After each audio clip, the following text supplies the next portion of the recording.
Espace TV, le 22h.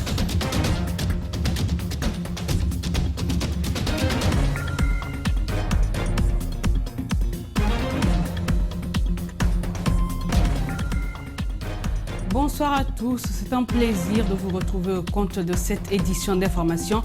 Bienvenue dans un instant le sommaire. Programme d'appui au financement des objectifs de développement durable, la Guinée obtient une subvention d'1 million de dollars du système des Nations Unies. C'est en vue de supporter l'élaboration et la mise en œuvre d'une stratégie de financement intégrée des ODD en Guinée.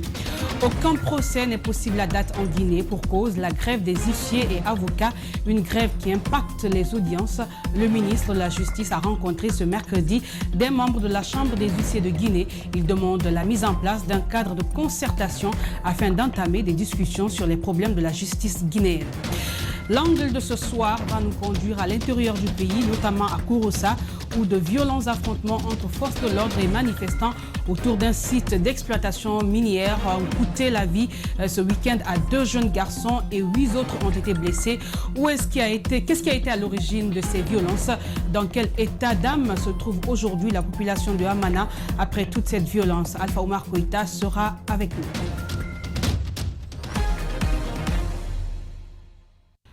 C'est sous l'initiative du gouvernement guinéen et le système des Nations Unies qu'a eu lieu ce mercredi le lancement officiel du programme d'appui au financement des objectifs de développement durable ODD en abrégé. Le projet vise à appuyer la Guinée dans l'adoption d'une stratégie nationale intégrée de financement des objectifs de développement durable dans le pays. Le projet est financé à hauteur d'1 million de dollars américains.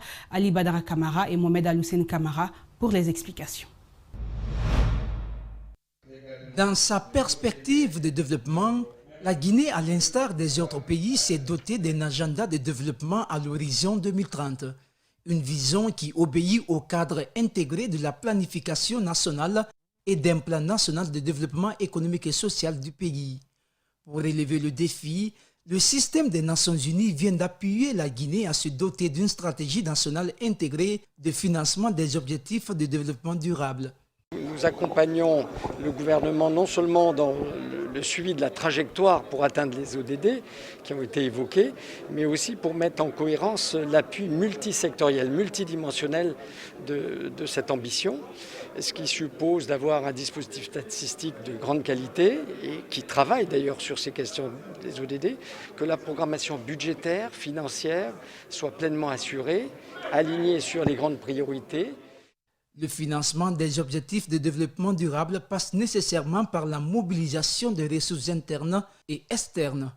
Et le projet que nous lançons aujourd'hui, c'est un projet qui est financé par le système des Nations Unies pour nous permettre d'avoir les moyens nécessaires pour non seulement faire l'effort de réalisation des objectifs de développement durable, mais aussi avoir un suivi et un dialogue permanent pour savoir que nous sommes sur la bonne voie et que nous allons vers l'atteinte de ces objectifs à l'horizon 2030. Il est conjointement mis en œuvre par les institutions des Nations Unies avec les ministères du budget, des finances et des investissements publics et privés avec la participation active de la société civile. L'exécution du projet s'étendra sur une période de 2 ans.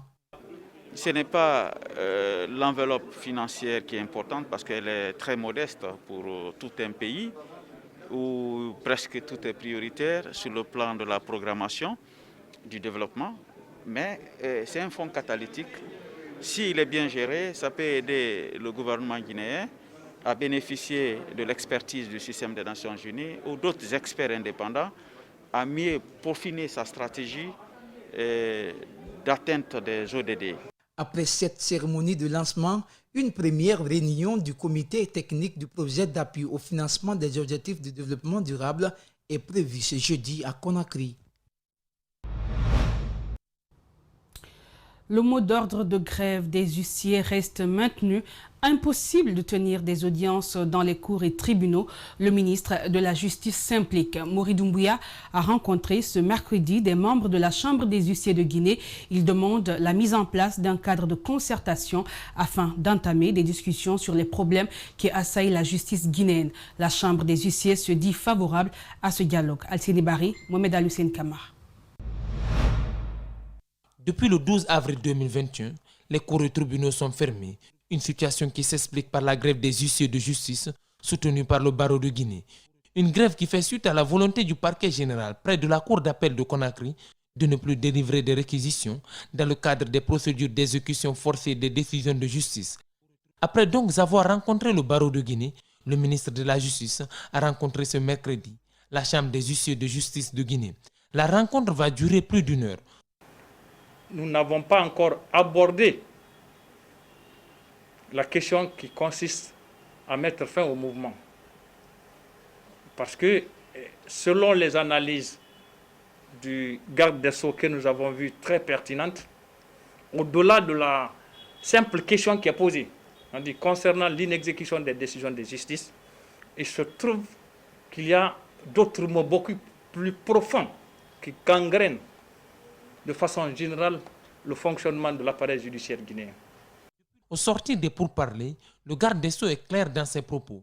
Il n'est pas venu ordonner la reprise des audiences, mais entamer la mise en place d'un cadre de concertation pour diagnostiquer les vrais problèmes de la justice et les résoudre une bonne fois pour toutes. Notre souci, c'est de discuter en profondeur des problèmes posés, trouver des solutions d'ensemble et puis reprendre les activités dans un cadre normal pour fortifier davantage les activités des cours et tribunaux. Mais je ne suis pas venu pour faire un lobbying et demander aux huissiers, aux avocats de reprendre dès demain. Ce serait l'idéal. Mais j'ai suggéré que l'on se retrouve dans un vaste cadre de concertation pour aborder toutes les questions et nous orienter dans la même direction. C'est ça notre souci aujourd'hui. La grève des huissiers va donc se poursuivre et les cours et tribunaux resteront fermés en attendant la mise en place de ce cadre de concertation. Pendant ce temps, sur le terrain, cette grève des huissiers et avocats de Guinée impacte la tenue des audiences dans les cours et tribunaux du pays. Conséquence, les prisonniers dans les différentes maisons de détention du pays ne peuvent pas être jugés. Le vice-président de l'OGDH envisage de mener des plaidoyers auprès des grévistes, mais aussi du ministère de la Justice.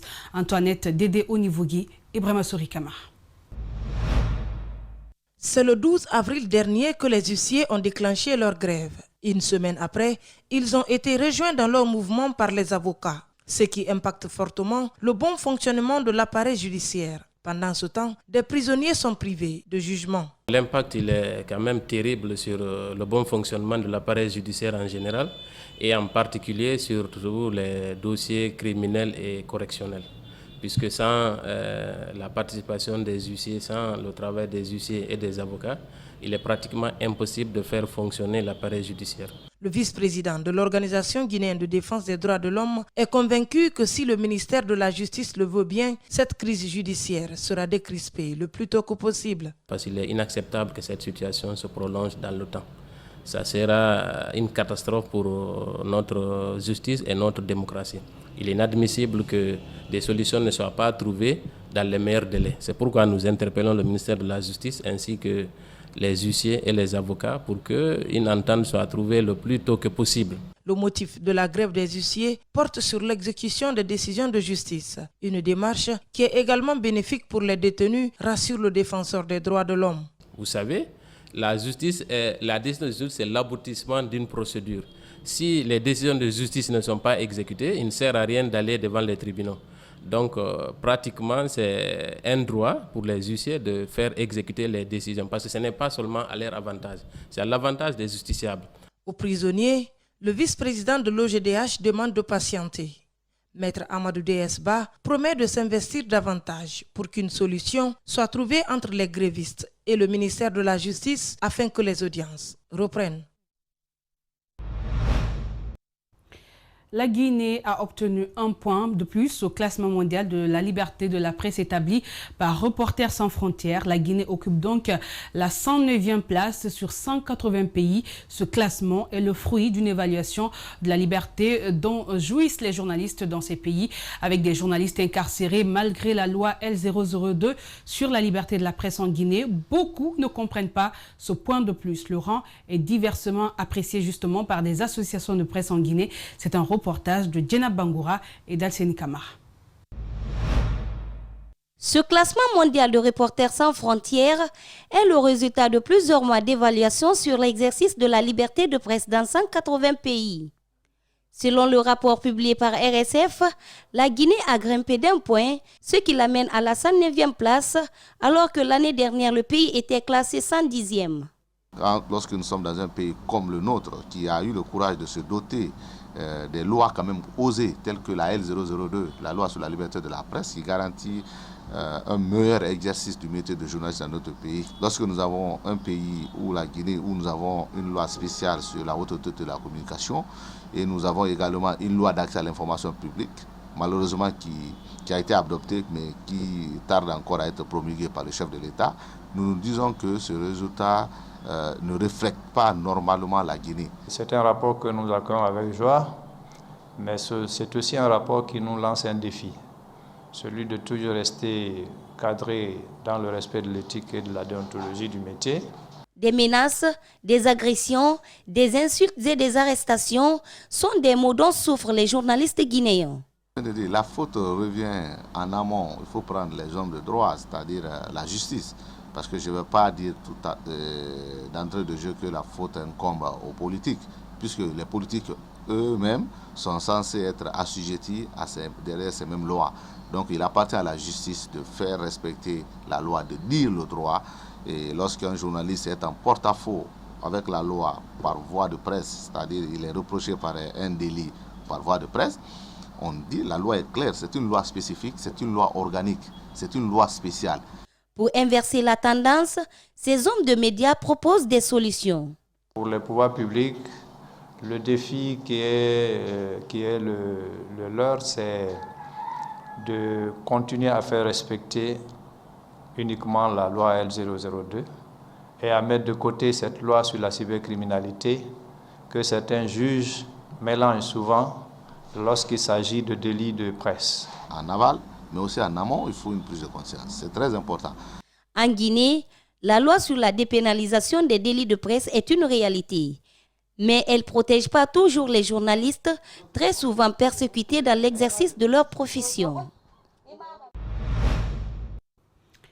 La commission électorale en charge de l'organisation du prochain congrès de l'instance dirigeante du football guinéen a publié ce mercredi la liste des candidats retenus pour le prochain congrès électif de la Fédération guinéenne de football.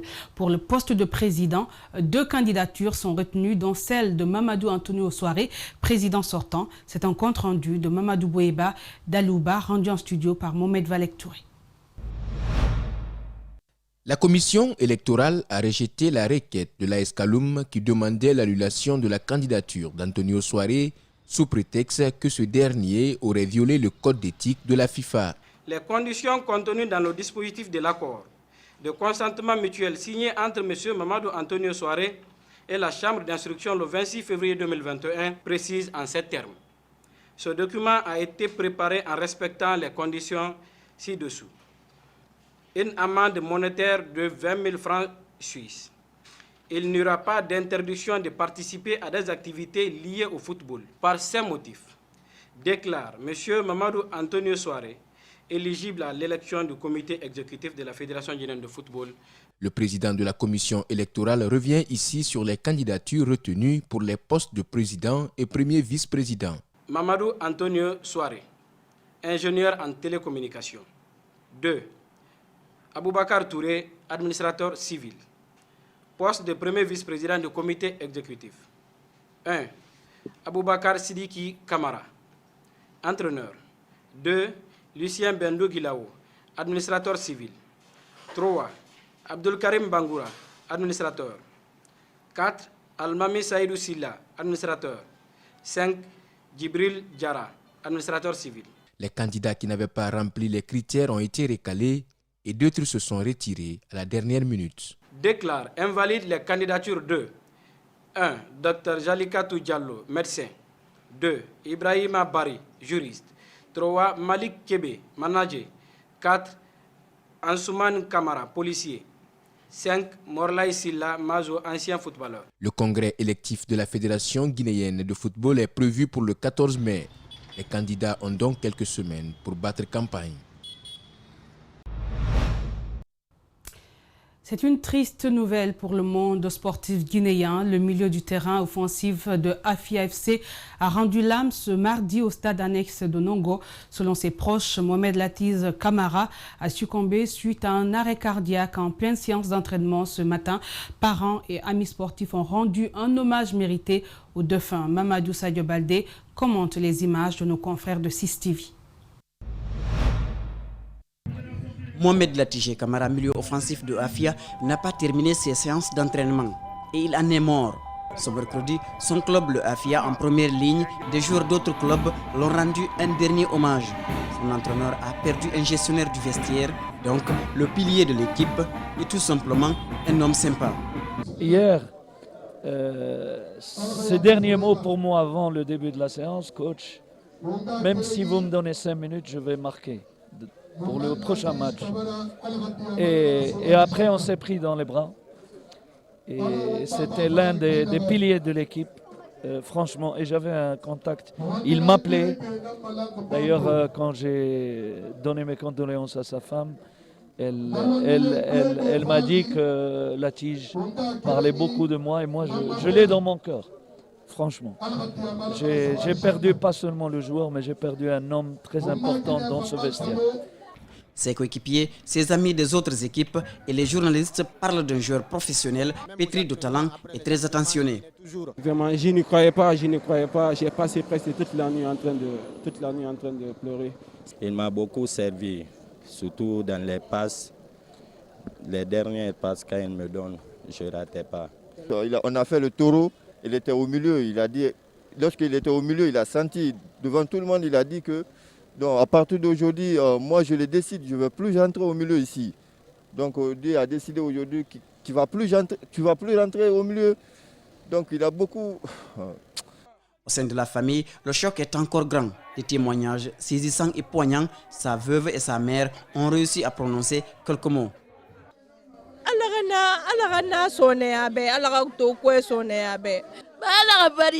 Abuyara te wi fala be kono mun tan yigi tega malaran atana fimma mo melati kelin naga bari meno aboro tagiba dibirin forabe ba formi keren nambe. Son père, ancien joueur du Afia, a confié qu'il était son principal conseiller dans l'exercice qu'ils ont tous les deux pratiqué. Les opérateurs culturels guinéens étaient ce matin à la cité Chemin de Fer. Objectif, présenter la Fédération des entreprises culturelles et économiques de Guinée à la ministre de la Culture et du Patrimoine historique. C'est un reportage de Djene Demba Koulibaly et d'Ibrahima Souma. Après sa mise en place, la Fédération des entreprises culturelles et économiques rencontre la ministre de la Culture et du Patrimoine historique. Une prise de contact pour d'abord se découvrir. Mais ça a été une rencontre vraiment fructueuse. Nous avons été étonnés du sens d'écoute de Madame la ministre. Elle nous a écoutés et avec elle, on a vraiment échangé sur plusieurs points. Très satisfaite de cette belle initiative, la ministre de la Culture et du Patrimoine historique rassure quant à la disponibilité de son département à accompagner la FESEG dans sa noble mission de promouvoir la culture guinéenne. C'était mon objectif de rencontrer tous les acteurs du monde de la culture afin qu'ils s'organisent en fédération, en association pour pouvoir avoir des interlocuteurs face à l'État. Maintenant qu'ils ont pris la belle initiative de s'organiser en association et moi je ne peux qu'être contente et les féliciter. Il faut rappeler que cette fédération a vu le jour le 25 mars dernier. Son objectif est d'unifier les acteurs culturels tout en défendant leurs intérêts. Pendant le ramadan, on n'a droit à aucun aliment, boisson, médicaments ou cigarettes du lever au coucher du soleil, ce qui fait qu'on risque de manger beaucoup la nuit. Pour une bonne digestion, il est cependant recommandé de varier l'alimentation. Nos reporters Fatoumata Bintabari et Ibrahima Souma ont rencontré un spécialiste en alimentation. Suivez le reportage. Il est indiqué dans la sourate 2, verset 187 du Coran: mangez et buvez jusqu'à ce que l'on puisse distinguer à l'aube un fil blanc d'un fil noir. Jeûnez ensuite jusqu'à la nuit. Dans ce mois d'abstinence, correspondant au 5e pilier de l'islam, le rythme et les habitudes changent chez le musulman. Donc les repas varient et se multiplient. Pour une bonne digestion, il est recommandé de privilégier les aliments hydratants et l'eau. L'organisme subit deux phénomènes. Un phénomène de déshydratation et une consommation énergétique, donc on consomme beaucoup de glucose, donc il y a un risque d'hypoglycémie. Et puisque c'est un organe, il faut donc penser à compenser cela. Donc c'est recommandé d'avoir une alimentation assez hydratante. Il est donc conseillé de consommer moins de sucre dans cette période. Pour mieux digérer, les fruits, les légumes et les aliments riches en fibres sont davantage recommandés. C'est que vous mangez des petites portions pour diversifier et varier l'alimentation. C'est le mieux que de dire je prends un seul repas. C'est pas bien équilibré, mais en prenant un peu de légumes, un peu de céréales, un peu de fruits, vous apportez les éléments nutritionnels requis. L'alternance entre l'abstinence et l'excès alimentaire nocturne peut perturber forcément la glycémie du jeûneur. La fréquence de cette habitude a des conséquences néfastes pour l'organisme. Ce n'est pas le riz le problème, mais nous cuisinons gras. C'est avec donc une sauce soupe viande par exemple, donc qui est riche en matière grasse et c'est pas évident à digérer. Et donc, du coup, on remplit l'estomac, mais la digestion ne va pas suivre. Et donc, il y a des risques d'accumulation de matière grasse au cours du mois, ce qui n'est pas bon pour l'organisme. Le conseil de base est de répartir l'alimentation sur 3 repas et non en grignotage tout au long de la soirée. Cela signifie un petit déjeuner pris très tôt, un déjeuner à la rupture du jeûne et un dîner dans la nuit. Les habitants du district de Balato, dans la préfecture de Sigirine, souhaitent que leur localité soit érigée en sous-préfecture. Selon ces citoyens, le district de Balato remplit à ce jour toutes les conditions recommandées pour avoir le statut d'une sous-préfecture, ce qui fait que depuis plusieurs années déjà, ils ont entrepris des démarches dans ce sens auprès des autorités compétentes dans l'attente de l'approbation du gouvernement. Aujourd'hui, ils se disent prêts à accueillir un sous-préfet dans leur localité. André Moussier, Limono, Idrissa Baré et Tierno Sadouba pour plus de précisions. Nous sommes à Balato, l'un des districts de Kintigna dans la préfecture de Sigiri. Cette agglomération compte à ce jour plus de 28 000 habitants, ce qui fait qu'une seule ambition anime les habitants de ce district, c'est de voir leur localité érigée en sous-préfecture. À part la croissance de sa population, ils disent avoir rempli toutes les conditions requises pour la transformation du district de Balato en une sous-préfecture. Notre souhait est que le district de Balato soit érigé en sous-préfecture.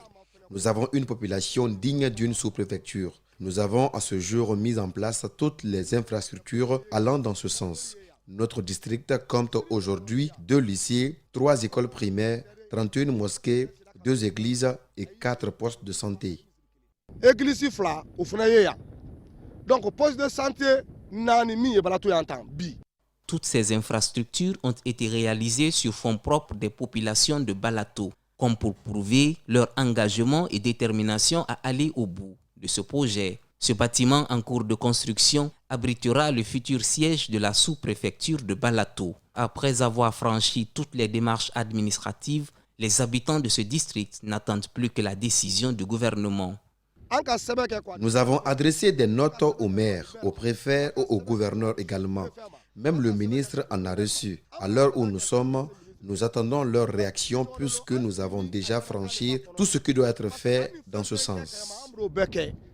Financé à plus de 200 millions de francs guinéens, La finalisation de la construction du bureau du futur sous-préfet de Balato n'est qu'une question de jours maintenant. Et les habitants se disent prêts à l'accueillir à tout moment. La population de Balato est prête à recevoir le futur sous-préfet, quel que soit le moment où il viendra. Ces jeunes se disent prêts à poursuivre les démarches auprès des autorités jusqu'à la satisfaction de leurs requêtes.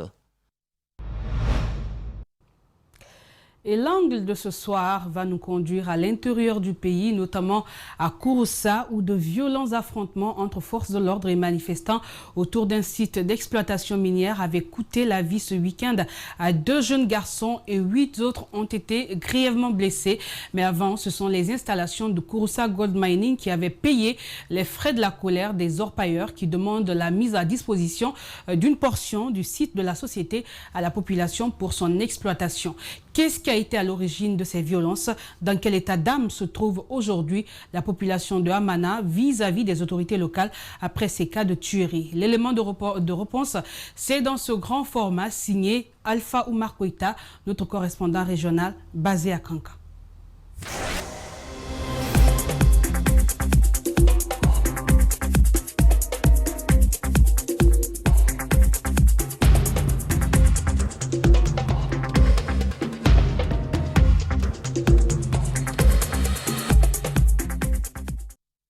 La semaine dernière, les installations de la société minière Kouroussa Gold Mining a fait l'objet de pillages de la part des orpailleurs suite à l'arrestation de 3 de leurs par des militaires déployés pour sécuriser le site de la société. Des orpailleurs qui reprocheraient à ces militaires de les avoir cherchés sur les lieux tout en continuant à exploiter clandestinement sur le site en complicité avec des Burkinabés. Pendant la nuit, ils vont prendre les Burkinabés et vont descendre dans la mine là-bas pour aller travailler derrière les gens là-bas. Comme ils ont su réellement, les gens ont commencé à soupçonner, ils ont parti prendre la machine pour mettre les gravés là dans le puits, pour qu'ils vont remplir le puits, pour ne pas que les gens, quand les gens vont venir faire quand les gens vont venir maintenant, ils vont dire non, la partie là était déjà fermée. La société a enregistré beaucoup de dégâts. Je suis allé moi-même, j'ai fait le constat là-bas. Il n'y a pas une seule machine à la base vide de la société qui n'a pas eu un ou plusieurs coups de pioche. Les bureaux saccagés, la société n'avait plus raison de rester là-bas parce que sur quoi ils vont rester, même les carottes ont été brûlées, tout est parti en fumée. Les machines, même les sondeuses, ont pris le feu, brûlées et à cendres. Après avoir réussi à faire libérer leurs collègues, les frondeurs ont pris les règnes du site et ont repris leurs activités d'orpaillage comme si de rien n'était. Pendant ce temps, ils ont formulé une doléance auprès des autorités locales, notamment le gouverneur de région, par l'entremise de la notabilité. Une doléance qui consistait à leur accorder une portion du site conflictuel légalement acquis par la société Gold Mining où ils pourraient désormais mener librement leur activité d'orpaillage. Hélas, la réaction du gouverneur Sadou Keïta ne s'est pas fait attendre. Donc, en réponse à cette question, le gouverneur a sollicité à ce que les orpailleurs déguerpissent les lieux occupés dans le site du permis de la société Kouroussa Gold Mining. Maintenant, pour prouver leur mécontentement par rapport à ce communiqué, les orpailleurs ont décidé maintenant de faire une manifestation pacifique. Ce samedi 17 avril, ces orpailleurs mécontents de cette réponse du numéro 1 de la région, ayant déjà bénéficié le soutien d'une frange importante de jeunes et de femmes, ont érigé des barricades sur la principale route d'accès au site conflictuel, empêchant toute circulation avant d'aller s'attaquer au domicile du maire de la commune urbaine, à la mairie, puis à la résidence du préfet pour se faire entendre. Les manifestants, je n'ai rien compris, je peux les qualifier comme si c'était des drogueurs, parce qu'on peut manifester. La manifestation, tout le monde a le droit de manifester, mais personne n'a le droit de casser. Mais gâter, casser, voler, ça c'est tout autre. Donc moi je considère cela comme si c'était l'attroupement des bandits. Le préfet doit quitter ici, parce que c'est la même chose qui a été quittée à Mangana. Lorsqu'il était à Mangana, la population de Mangana s'est révoltée contre lui. C'était à cause de la mine aussi. Il est venu ici, il a produit la même chose aussi. Donc on doit le chercher.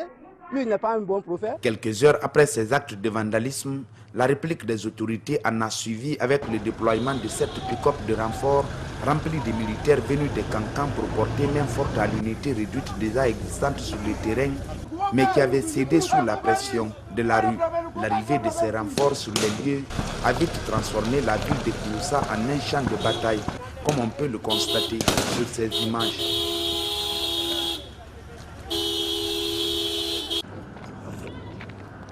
Du coup, 2 jeunes garçons, dont un élève de la terminale, ont péri sur le champ et 8 autres ont été gravement blessés puis conduits d'urgence à l'hôpital préfectoral de Kouroussa.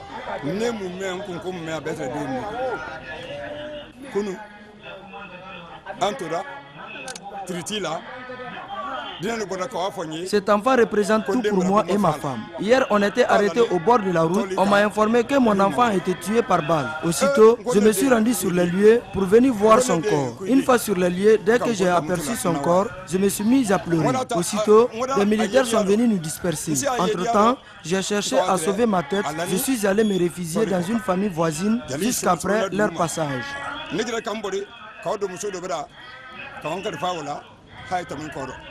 Pour cette dame très remontée, le préfet de Kouroussa est le seul responsable de cette tuerie. Nous les femmes, on souffre, on est fatigués.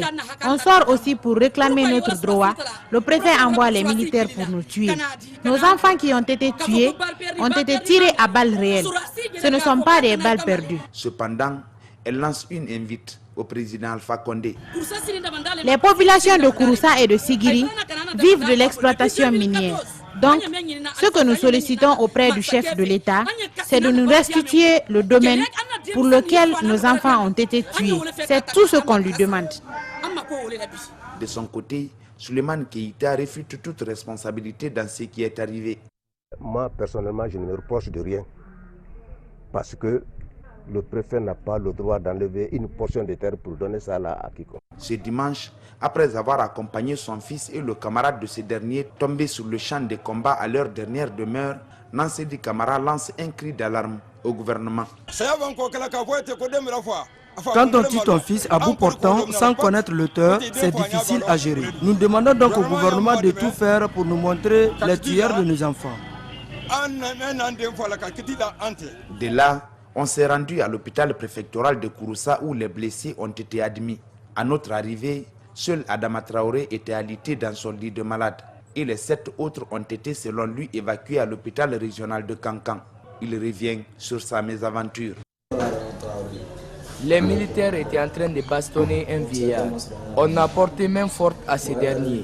Aussitôt, quelqu'un a tiré sur ma jambe. C'est ainsi qu'un taximètre m'a conduit à l'hôpital.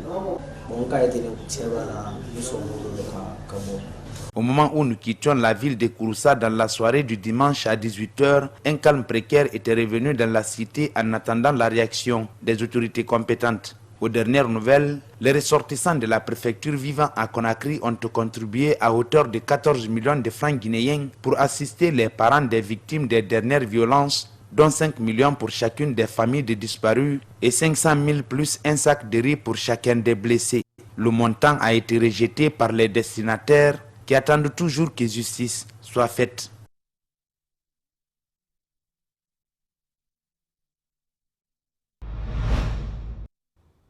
Voilà donc ce qui met fin à cette édition d'information. Grand merci à tous de l'avoir suivi. Merci à l'équipe technique du jour, mais aussi à la rédaction. Portez-vous bien et bonne suite de programme sur Espace TV.